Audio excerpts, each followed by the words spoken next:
What's up, everybody? Welcome back. So, as I said in the last video, this is the final process that we're going to be doing for the Outcast Garage front bumper before we get it painted. Now, what's going to happen in this video is I decided I want to go ahead and do a carbon fiber front lip on this bumper. So that's what this video is going to be about. So I'm going to show you briefly what the plan is, what we're going to be using, and we're going to go ahead and get started. And I'm going to walk you through this step by step. This is my first time doing it. So hopefully, at the end of this video, I have a good result that you can then emulate and do yourself. So as you can see, I already have the bumper laid out and all the tape down in the areas where I plan on applying the carbon fiber. So it's going to go all the way around this lip from the top all the way around to the back side here, totaling about 8 inches of surface or coverage area going around the entire face. Now what I did do was I planned ahead this time. Instead of running my tape right along the body line where the carbon's actually going to sit, I brought it up about 1/4 inch. That way any carbon or resin that overlaps this body line, I can go ahead and smooth in and I can feather into the bumper itself. So that way when I go to paint this bumper, I can mask along the body line, cover up the carbon, and I can paint all the way down to this body line, and it'll give me a nice smooth transition line between my color and the carbon itself before I clear.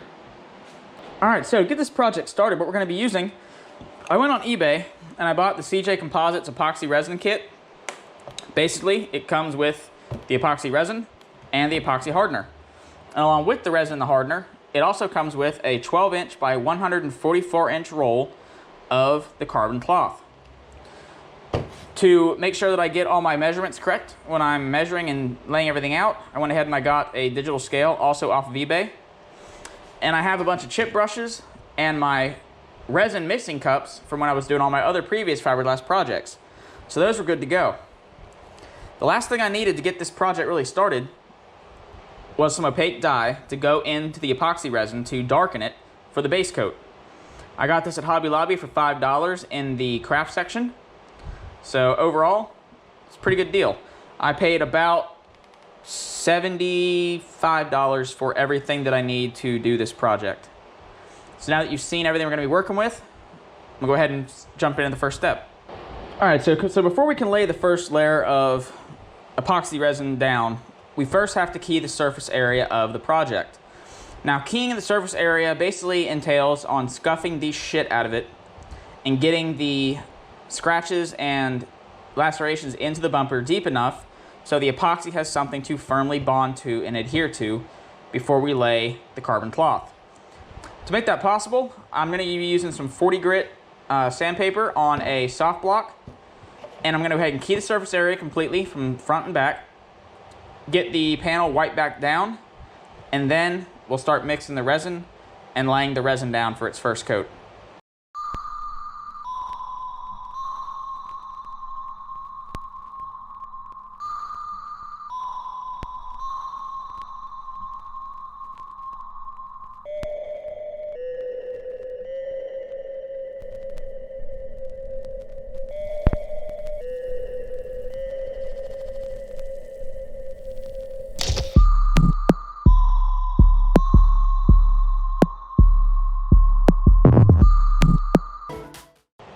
So the CJ Composite system runs on a 2-to-1 mixture ratio, as 2 parts resin, 1 part hardener. So in grams, I'm going to do 50 grams of epoxy and then 25 grams of hardener. Before I can do that, first I need to put the mixing cup on there that I plan on mixing everything into and zeroing out the scale for that weight. So now, with my cup on there, it's still reading 0 grams as the ratio. So I'm going to go ahead and pour in 50 grams of the epoxy resin. So I'm going to go ahead and put the lid on that one, open up the hardener. I'm going to zero out the scale again. I'm going to add 25 grams of the hardener. There we go. Now, go ahead and apply the opaque dye. Go ahead and turn off the scale, and we'll give it a mix. So when mixing this, you want to make sure that you mix this all the way around the sides, that you get everything along the bottom, and everything gets thoroughly mixed together. All the epoxy and all the hardener get a solid mix in the batch. Because if you don't, you're gonna have issues with it curing properly. So you wanna mix this for about 2 minutes. And then I have about 25 minutes of pot life to spread this out with the brush on the object before it starts to go bad.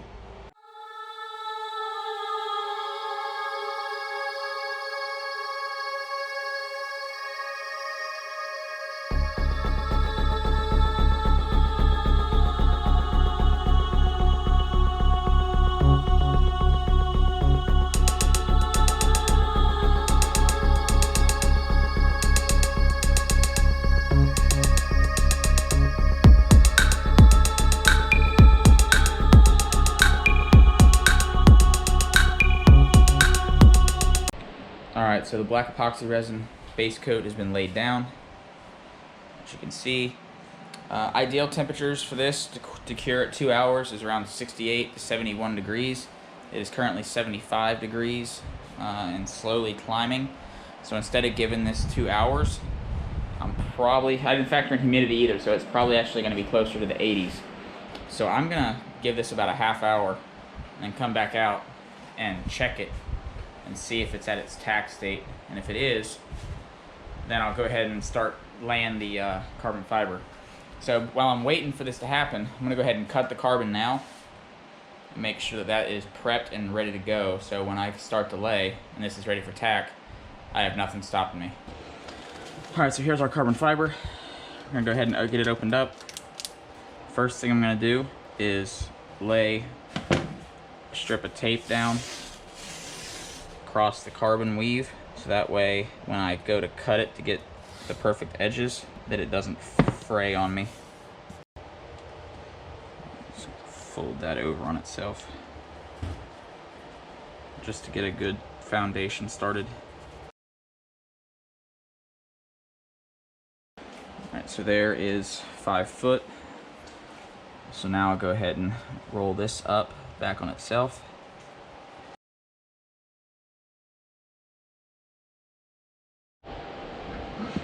So just to be safe, right here is the 8 foot mark. We're gonna go out to about 8.5 feet, which is gonna be right in here. So what I'm gonna do, I'm gonna grab a piece of tape, the 8.5 foot mark with my tape, just like that. Not rubbing across the weave, just pressing it down.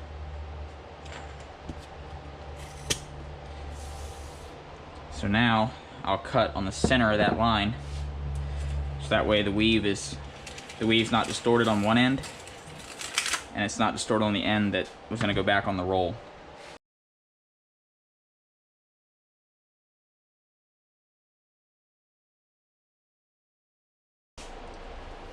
Alright, so here's my excess carbon from the roll. I'm going to put it right back in the clear plastic, and I will use it for another project another day. Alright, so here's the roll that I'm going to be using to lay on the bumper. Basically going to start at one end and unroll it as I go, keeping it center along the body line. And I'll press in on the body line and then conform the corners and edges slowly as I go, one by one. So it's going to be a time-consuming process, but hopefully I can get it all right on my own, because I don't have anybody else here to help me. So now we just wait for the tack. So while I'm waiting on this to tack up, I was thinking, since I'm going to be laying the carbon fiber over this, and I want it to conform to as much of only the lip as possible when I go to trim it out later, I think what I'm going to do is, in a little bit, I'm going to go ahead and peel the tape up, so that way any resin that is stuck to the tape doesn't prematurely bond to the carbon as well. And then I have issues getting the tape off the carbon later when I go to do the trimming. So you'll know that the initial layup is ready when you press into it or touch it. It should be tacky to stick, but it shouldn't come off of the panel onto your glove. So if I take my finger and I press, see how it came off on the glove? It shouldn't do that, so it's not quite ready yet, but it's getting close. Here's a clean finger. I'm gonna go ahead and press and release. Nothing on the finger, but it's leaving a fingerprint, so it's tacky. So now I'm gonna go ahead and get the camera set up and overlay the carbon.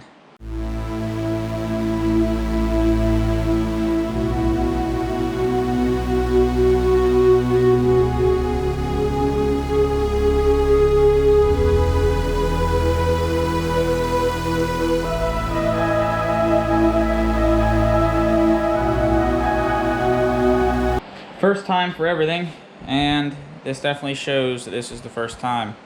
I'm gonna push through and keep doing it, and worst case, at the end, it'll end up getting painted over anyway, and at least the front lip will be extra strong to take up any impact resistance. The carbon will make it a little bit stronger. But let me show you what I'm talking about. The weave laid really nice going through here, and then I had a little bit of a mix up there, and then right slightly in there. Came across relatively smooth all the way through. The weave stayed intact. And then on this side, everything started to go wrong. This came out disformed. It stuck down as I was rolling it, and I couldn't pull it back up without destroying the weave completely, like just ripping the fibers out of themselves. So, I mean, everything else turned out nice. It's just right there is just a, so I don't know how to fix that. I don't think there is any fixing that. So all I can really do is just keep pushing through with this and resin the rest and see what it looks like in the end.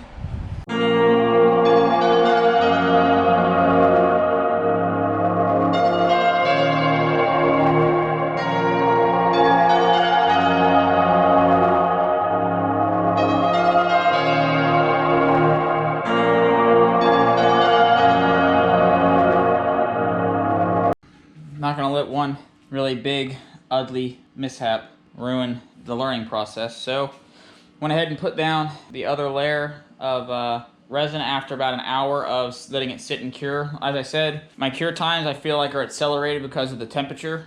So what you would have been a 2.5 hour wait before putting the first coat down was about an hour or so for me, because it's up to 84, 83 degrees outside right now, excluding humidity. So it should be good. I'm supposed to leave it sit now for approximately 8 hours to cure before I can trim it.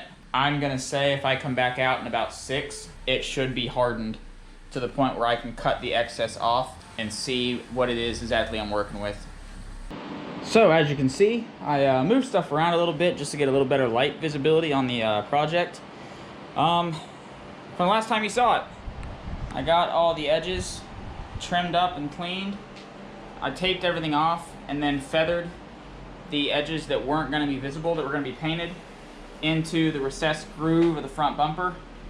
So now when I go to lay the resin in, I can apply resin to that too, and then just blend it and feather it and smooth it right into the bumper itself. Hopefully, that's the plan anyway. So this has been sitting for 8 hours. It's dry. I'm gonna go ahead and scuff it up with 120.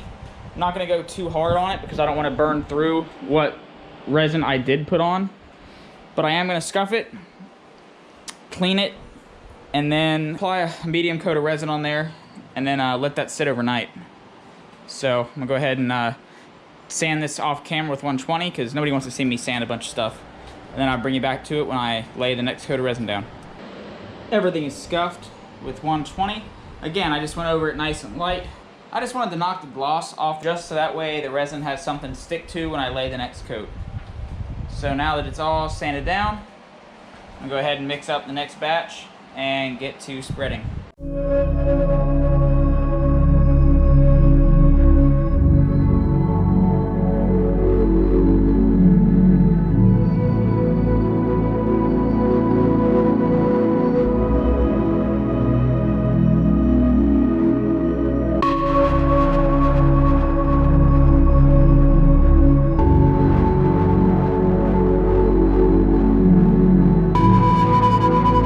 One coat down.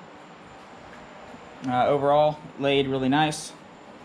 I still have my bullshit damage areas in the weave, but it is what it is. The coat's gone down nice. It's laying down smooth. So I'll come back out in about an hour or so and apply coat 2. Final coat for the night is down.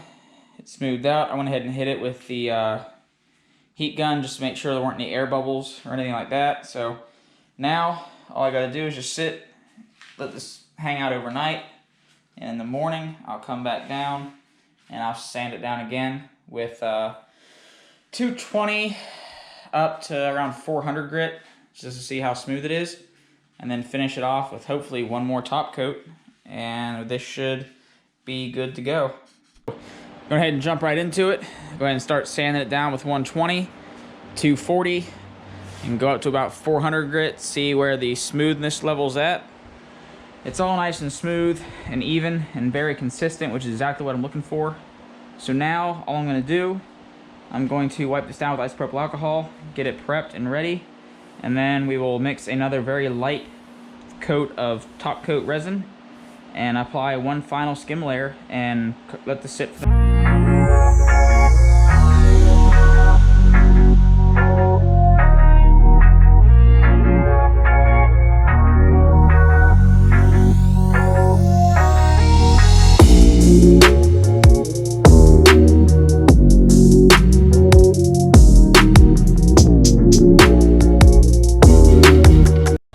Now I need to go ahead and finish this thing off, starting with 400 grit, and then work my way up through the grits up to about 12 to 1500. Going up to 1500 grit is good if you plan on ceramic coating the carbon to keep it protected from UV rays. However, if you plan on clear coating it, like I do, you're gonna have to go back and either scuff it back down to 600 when it's time to clear, or just leave it at 600 before you apply any clear coat. So the clear coat has something to bind to. 400's done. Time to move on up to 600. 600 grit, complete. 800 and 1000 grit, done. Gonna go ahead and knock out the 1500 and then call this good to go. There we have it. After running all the way up through the 1500 grit, taking it across, everything is nice and smooth and even. At this point, you could then polish the lip, add a ceramic coating to it to protect it, or you could go ahead and clear coat it, which is what I'm gonna end up doing when I get the bumper painted. But as you can see, with the exception of the areas where I messed up laying the weave down, this thing actually turned out really, really nice, and I'm overly happy with it. It could be better, but again, it's a daily driven vehicle, so it is what it is. Food for thought. If I were to do this again, had I known, there's actually a carbon fiber material that has a Weblock technology that's made by, I believe, Composite Envisions. I will post that carbon in the description. So anybody who wants to do this, they can do it with a carbon fiber that's not going to lose its weave and integrity when they're wrapping something. In the description also below, I will show a list of steps that I use to do this, with the proper wait times in between each coat and how many coats of resin you have to put on. This has 4 coats of resin on it, plus the top coat, just to give you food for thought and perspective. I'm gonna say that if I had done the weave correctly, this would have probably been a 9 out of 10, 8 out of 10 project. Now I'm giving it about a 6 or 7, just because of that deadly weave issue right there. But again, like I said, it'll serve its purpose. So for now, I'm gonna leave it. I'm gonna go ahead and get this bumper sanded down and prepped the rest of the way, get it all primed up, and hopefully get it off to paint within the next month. So that's all I got for now. Thank you for tuning in. If you have not already subscribed to the channel, make sure you do so, and like this video, and I will see you guys on the next one.